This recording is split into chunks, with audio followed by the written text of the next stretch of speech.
You started kind of mentioning something early on, which is, security is always an afterthought. It's like people look at security and compliance as one, but then, you know, it's more about the compliance and checking the box than it is about actually securing overall.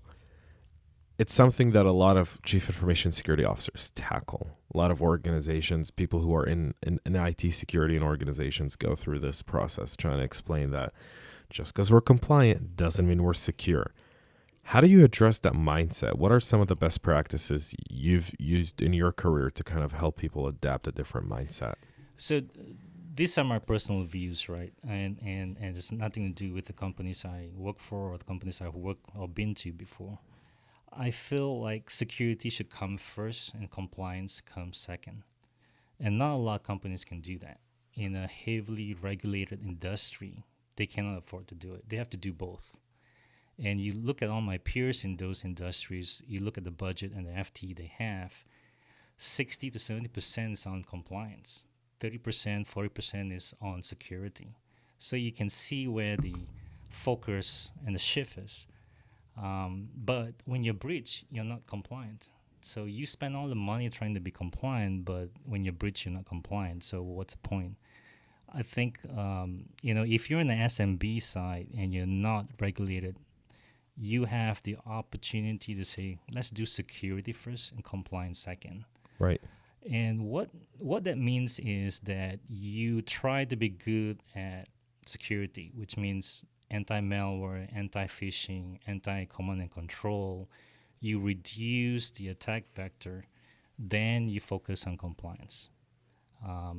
And I feel like if you use that approach, half the battle is won. In fact, I was talking to the Mandarin folks, and when I tell them, hey, our strategy is security first, compliance second, and they said, if you do that, half the battle is won. But not a lot of the board of directors would agree with that. Well, approach. I think boards lack education and understanding that a board is designed to kind of look at the company from an overall standpoint rather than a security standpoint.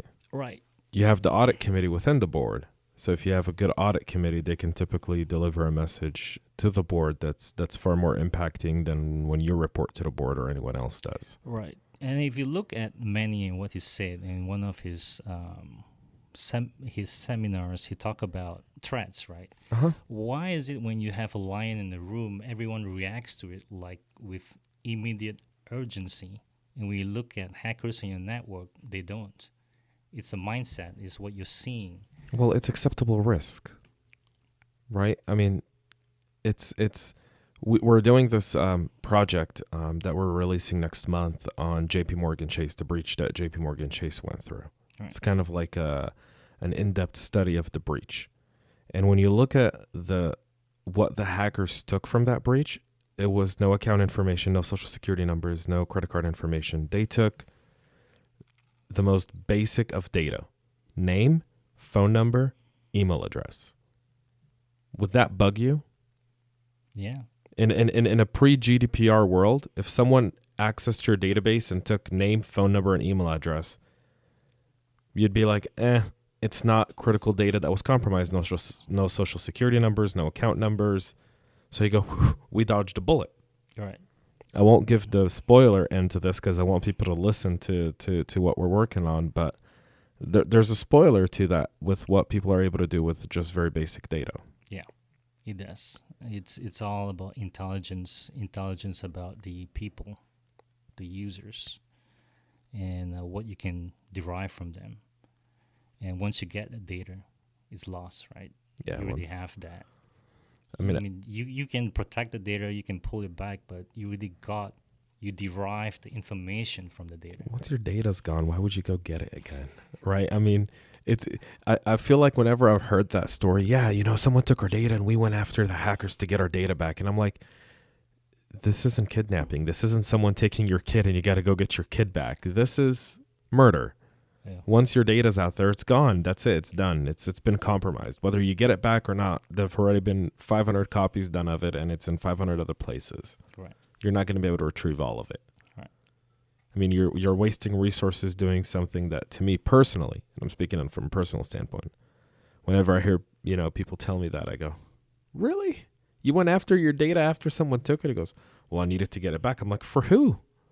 It's gone. Now I have to say that from a security first, compliance second, I mean, if you are a company that has the budget and the resources to do both, by all means, yes. But if you don't, and a lot of SMBs don't, a lot of those companies with $300 million to $1 billion, they don't have that kind of budget. And you have to focus, and I would just recommend security first, compliance second. The CyberHub Engage podcast is sponsored by CyberHub Academy. CyberHub Academy are cyber business operation experts, helping any size business operationalize cybersecurity within their organization, whether it be tabletop exercises, security assessments, or building a cybersecurity strategy.